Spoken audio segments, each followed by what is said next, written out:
नमस्ते, मेरा नाम दीपशिखा ठाकुर है और दीपशिखा कॉमर्स में आप सभी का स्वागत है।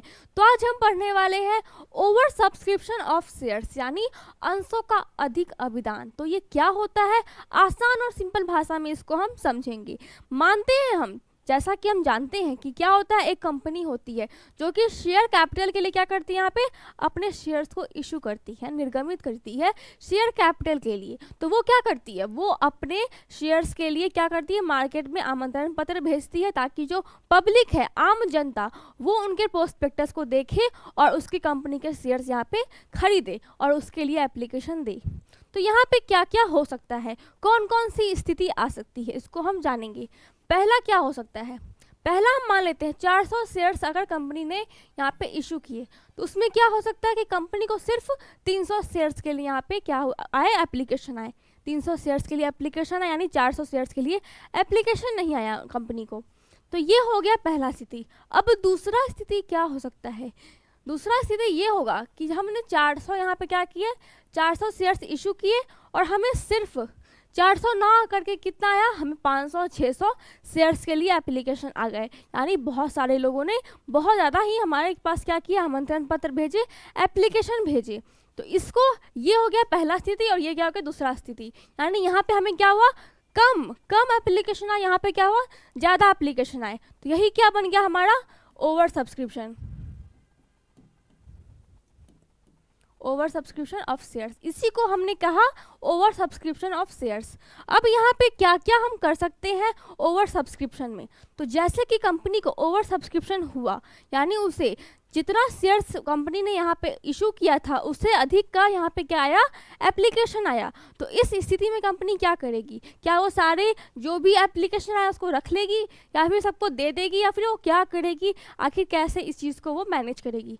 तो जैसा कि हम जानते हैं कि जब भी उसको एप्लीकेशन आता है, एप्लीकेशन कंपनी को आता है, तो उसके साथ साथ यहाँ पे क्या आता है, मनी, जो कि क्या होती है, एप्लीकेशन मनी। हम जानते हैं कि जो एप्लीकेशन होता है उसके साथ क्या क्या आता है, पैसा भी आता है, कंपनी को पैसा भी मिलता है कंपनी को एप्लीकेशन के साथ। तो क्या हो रहा है, यहाँ पे एप्लीकेशन आए, अधिक एप्लीकेशन आए और अधिक पैसा भी आया, जो कि कंपनी का नहीं था। कंपनी को उतनी शेयर्स नहीं है, लेकिन अधिक शेयर्स के लिए यहाँ पे क्या आ गया, पैसा आ गया। अब कंपनी क्या करेगी, अब कंपनी क्या कर सकती है और कैसे कैसे इसको मैनेज कर सकती है। तो ये दो चीज़ें करेगी। फर्स्ट क्या है, यहाँ पे हमारा वो जो कंपनी है, तो मान लेते हैं उस कंपनी ने क्या किया, 400 शेयर्स को ही क्या किया कंपनी ने, इस 400 शेयर्स में कितना उसको मिल गया, 600, ठीक है। यहाँ पे कितना है, उसको 600 शेयर्स के लिए एप्लीकेशन आ गए और एप्लीकेशन के साथ साथ क्या आया, एप्लीकेशन मनी, एप्लीकेशन अमाउंट, ठीक है। तो अब वो कंपनी क्या करेगी, पहले तो वो क्या कर सकती है कि वो जो अमाउंट आया है उसको वो वापस भेज देगी और जो 400 शेयर्स का अमाउंट है उसको रख लेगी। तो ये पहला कंपनी कर सकती है, पहला काम, ताकि जिसमें ज़्यादा झंझट ना हो, यानी ज़्यादा परेशानी कंपनी को नहीं हो। तो ये पहला काम कंपनी कर सकती है। अब दूसरा काम कंपनी क्या कर सकती है, अब दूसरा काम कंपनी ये करेगी कि कंपनी सोचेगी कि अगर मुझे इतने सारे एप्लीकेशन आए हैं, इसका मतलब कि मैं अपने कंपनी के जो मेरे शेयर्स हैं वो काफ़ी अच्छे हैं, मेरी कंपनी काफ़ी ग्रो होने वाली है, लोगों ने देखा तो ही मेरी कंपनी में इन्वेस्ट किया। तो ऐसे में कंपनी क्या करती है, जो 400 शेयर्स है, यहाँ पे जो 400 शेयर्स है और कितना अमाउंट आया हमारे पास, 600 शेयर्स का, ठीक है। अब कंपनी क्या करेगी, इसको या तो वो सारे शेयर्स को रख लेगी और उसको कॉल्स बाय कॉल्स एडजस्ट कर लेगी सारे पैसे को, एप्लीकेशन मनी पे जो भी एक्स्ट्रा मनी पैसे आए थे उसको। लेकिन अगर कभी ऐसा भी तो हो सकता है कि कोई एक व्यक्ति नहीं, बहुत सारे व्यक्तियों ने अलग अलग एप्लीकेशन दिए हो। यहाँ पे हम तब एडजस्ट करेंगे जब एक व्यक्ति ने ही 4-5 शेयर्स के लिए यहाँ पे हमें अमाउंट दिया है एप्लीकेशन का, ठीक है। तो वहाँ पे हम क्या कर सकते हैं कि उस व्यक्ति के उसको कम शेयर्स दे करके और उसको जो भी अमाउंट है एप्लीकेशन की उसको हम अगले कॉल पे एडजस्ट कर सकते हैं, उसको कॉल बाय कॉल पैसे नहीं मांगेंगे हम। तो इससे हम क्या कर सकते हैं, इसको एडजस्ट कर सकते हैं। यहाँ पे क्या करेंगे, हम इसको एडजस्ट करेंगे। तो ये हो गया पहला, जो कि सेकेंड नंबर में आता है। फिर दूसरा हम क्या कर सकते हैं, यहाँ पे दूसरा हम कर सकते हैं कि जो 400 कंपनी है, ठीक है, 400 शेयर्स है और 600 के लिए हमारे पास एप्लीकेशन आए हैं, तो इस स्थिति में हम क्या कर सकते हैं, इस 400 वाले शेयर्स को ही हम 600 रुपये में क्या कर सकते हैं, इशू कर सकते हैं। यानी मान लेते हैं कि अगर 5 शेयर्स है, ठीक है, 5 शेयर्स है, तो उसको हम 6 रुपये की दर से उसको हम वहाँ पे उसका दाम जो होता है, जो उसका प्राइस होता है, उसको हम बढ़ा सकते हैं, ऐसा हम करेंगे। तो इसमें इसको हम क्या बोलते हैं, इसको हम बोलते हैं प्रोराटा राटा अलॉटमेंट। अब प्रोराटा अलॉटमेंट वो कर देगा यहाँ पे, यानी ये क्या होता है कि जब कंपनी को अनुपातिक का आवंटन करना हो तो वो ये अलॉटमेंट करती है, प्रोराटा अलॉटमेंट करती है, जो कि दूसरे नंबर में क्या है, यहाँ पे सेकेंड स्टेप होता है। पहला क्या हमने देखा सेकेंड में कि वो तो या तो वो सारे कॉल्स को एडजस्ट कर लेगी, कॉल्स बाई कॉल्स पैसे को, और हाँ जब वो एडजस्ट करती है और जितने समय के लिए उसने एक्स्ट्रा मनी लिया हुआ है उसको वो क्या करेगी, 12% क्या करेगी, इंटरेस्ट देगी।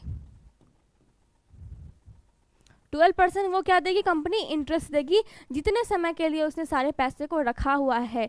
ये सेबी के हिसाब से यहाँ पे आता है, जो कि कितने है 2013 का क्या हमारा रूल है, इंडियन कंपनी एक्ट, उस हिसाब से हम इसको करते हैं। 12% रेट ऑफ देते हैं, 12% का हम इंटरेस्ट यहाँ पे देते हैं। तो ये क्या हो गया फर्स्ट स्टेप, जब हम कॉल्स को एडजस्ट कर रहे हैं। और ये क्या हो गया सेकेंड स्टेप, जब हम अनुपातिक आवंटन कर रहे होते हैं, जिसमें कि हम क्या देखा कि 400 शेयर्स में ही जितने एप्लीकेशन मनी आया उसको क्या किया, एडजस्ट कर दिया, अनुपात निकाल दिया वहाँ पे, यानी 4 रुपये वाले को 5 रुपये में कन्वर्ट कर दिया। तो ये हो गया प्रोराटा, जो कि आपको नहीं पढ़ना है, क्लास 12 में इसको नहीं पढ़ना है, एग्जाम में भी आपको नहीं पढ़ना पूछता है, नॉर्मली इसको नहीं हमें जानना है उतना अधिक। अब इस प्रोराटा अलॉटमेंट को हम एक एग्जाम्पल के तौर पे हम समझते हैं, जो कि क्या है, इश्यू ऑफ शेयर्स 10,000 रुपीज़, यानी मान लेते हैं कि 10,000 रुपये में क्या किया हमने, शेयर्स को इशू किया है, ठीक है, और हमारे पास कितना एप्लीकेशन आया है, 12 रुपये का एप्लीकेशन हमारे पास आया है। तो अब हम क्या करेंगे यहाँ पे, तो हम क्या कर सकते हैं फर्स्ट स्टेप, या तो हम उसको यहाँ पे 10,000 रुपये क्या कर देंगे, यहाँ पे हमने एक्सेप्ट कर लेंगे, और तो 2,000 रुपये उसको हम क्या करेंगे, वापस भेज देंगे। ये हो गया हमारा फर्स्ट स्टेप। अब सेकेंड स्टेप हम क्या कर सकते हैं, या तो हम उसको एडजस्ट कर देंगे, या फिर हम क्या कर सकते हैं, हम उसको प्रोराटा अलॉटमेंट कर सकते हैं।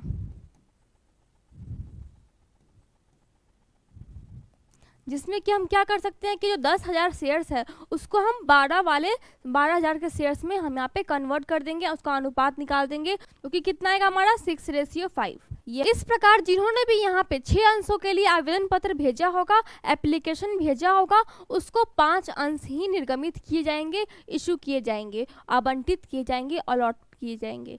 तो ये क्या हो गया हमारा रेशियो, जो कि कितना है 12,000 10,000। इस हिसाब से हमने क्या किया, यहाँ पे अनुपात निकाल के इसको 6:5 में यहाँ पे हमने क्या किया, कन्वर्ट कर दिया। तो इस रेशियो में क्या होगा, शेयर्स यहाँ पे अलॉट होगा।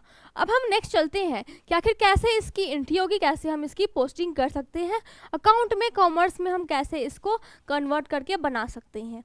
अब आते हैं हम कॉमर्स की दुनिया में। आखिर कॉमर्स की दुनिया में हम कैसे इसको अकाउंट में बनाएंगे, कैसे हम यहाँ पे एंट्री करेंगे, जर्नल एंट्री करेंगे और पोस्टिंग करेंगे कंपनी के बुक में। तो यहाँ पे हम पहला नंबर में क्या देखे थे कि जो कंपनी होती है वो क्या करेगी, या तो जितने अंश उसने आवंटन किए हैं, जितने अंश भी उसने क्या किए हैं यहाँ पे इशू किए हैं, उतने अंश रख करके बाकी सब वापस भेज देगी, और सारा जो झंझट होता है वो अपने यहाँ से साफ कर देगी। अब तो यहाँ पे एंट्री क्या हो सकती है, यहाँ पे bank account debit to share capital, जो कि सिंपल एंट्री होती है, यहाँ पे हमें कुछ एक्स्ट्रा एंट्री नहीं करेंगे। बैंक अकाउंट या टू शेयर एप्लीकेशन होता है, जो कि हमेशा करते हैं कब, जब हमें एप्लीकेशन आता है, कंपनी को आता है, आपको नहीं आएगा, कंपनी को आएगा, तो वो क्या करेगी, बैंक अकाउंट या टू शेयर एप्लीकेशन जो कि करती है, हमेशा हम करते हैं। और अमाउंट कितना है 2,000, ठीक है। अब वो क्या करेगी, अब उस कंपनी का जो अमाउंट एक्स्ट्रा आया उसको क्या करेगी, वापस भेज देगी, क्योंकि हमने देखा कि हमें सिर्फ 10,000 हमने इशू किए थे और 12,000 रुपये आ रहे हैं, तो हम क्या करेंगे 2,000 रुपये हम वापस भेज देंगे। तो यहाँ पे हम क्या करेंगे, बैंक अकाउंट या टू शेयर एप्लीकेशन, जब एप्लीकेशन आ रहा है किसको, कंपनी को, और फिर नेक्स्ट यहाँ पे शेयर एप्लीकेशन अकाउंट या टू बैंक अकाउंट, यानी उसने क्या किया, वापस भेज दिया सारे पैसे। तो उल्टा हो गया सेम इसका, कुछ एक्स्ट्रा यहाँ पे झंझट नहीं हुआ। 2,000। अब क्या होता है कि जब हमें कंपाउंड एंट्री करनी होती है तो हम क्या करते हैं, इसको कंपाउंड एंट्री में हम क्या करेंगे, शेयर एप्लीकेशन अकाउंट या to share capital to bank, यानी जब हम कंपाउंड एंट्री भी कर सकते हैं, ये आपको पता होगा। तो यहाँ पे हम पूरी प्रोसेस के साथ यहाँ पे एंट्री करते हैं, जो कि क्या होता है शेयर, जो कि पहला एंट्री हम सेम करेंगे, ठीक है। यहाँ पे क्या लगा देंगे, बस 12 लगा देंगे यहाँ पे, और यहाँ पे क्या करेंगे, शेयर एप्लीकेशन अकाउंट डेबिट 12,000 रुपये जो कि हमारे पास आए हैं, और टू शेयर कैपिटल, कितना था हमारा शेयर कैपिटल, 10,000 रुपये, हमें इतना ही चाहिए, एक्स्ट्रा नहीं चाहिए हमें। और बैंक अकाउंट जो कि 2,000 रुपये है, हम वापस बैंक अकाउंट में भेज देंगे। तो अगर आप देखें तो क्या हो गया, अगर ये अमाउंट और ये अमाउंट देखें तो आप तो यहाँ पे आपको दिख रहा होगा कि दोनों क्या हो गया, एडजस्ट हो गया, और हमने पैसे वापस भेज दिए, और 10,000 का अमाउंट हमने हमारे पास रख लिया। अब नेक्स्ट हम दूसरा स्टेप क्या देखते हैं, पुराटा अलॉटमेंट, ठीक है। यहाँ पे या तो हम एडजस्ट कर सकते हैं या फिर हम पुराटा अलॉटमेंट के साथ आनुपातिक आवंटन कर सकते हैं। अब देखते हैं हम कैसे हम एडजस्ट करेंगे, जो कि सेकेंड नंबर में क्या था, एडजस्टमेंट। कॉल को हम क्या करेंगे, एडजस्ट करेंगे नेक्स्ट कॉल पे, क्योंकि एक ही आदमी बहुत सारे यहाँ पे शेयर्स के लिए यहाँ पे एप्लीकेशन भेजता है। तो वहाँ पे हम क्या करते हैं, बैंक अकाउंट या टू शेयर कैपिटल, जो कि हमेशा करते हैं, अमाउंट क्या होगा 12,000, जो कि एक्स्ट्रा उन्होंने दिया है। फिर उसके बाद क्या है यहाँ पे, शेयर एप्लीकेशन अकाउंट, जो कि हमने 12,000 लिख दिया। उसके बाद हमें टेंशन नहीं लेना है बिल्कुल भी, जितना अमाउंट है जिस व्यक्ति का है उसको हम क्या करेंगे, to share capital, to share allotment, to share first call, to share final call, यानी यहाँ पे हम उस अमाउंट को यहाँ पे लिखते जाएंगे, एडजस्ट करते जाएंगे, जो कि हमारा पास अलग अलग कॉल पे हम एडजस्ट करते हैं, अलग अलग कॉल हम मांगते हैं। तो ये क्या हो गया हमारा एडजस्टमेंट, जो कि सेकेंड नंबर में था। अब क्या होता है पुराटा अलॉटमेंट, तो उसको हम कैसे करें कैसे नहीं करें वो मैं किसी और दिन बताऊंगी आपको, क्योंकि वो इतना इंपॉर्टेंट नहीं है, एग्जाम में भी बहुत कम ही पूछता है। आपको नॉलेज होना चाहिए, लेकिन एग्जाम में कम पूछता है, इसलिए आप इसको अभी के लिए हाइड कर सकते हैं। फिलहाल आज के लिए इतना ही, थैंक यू।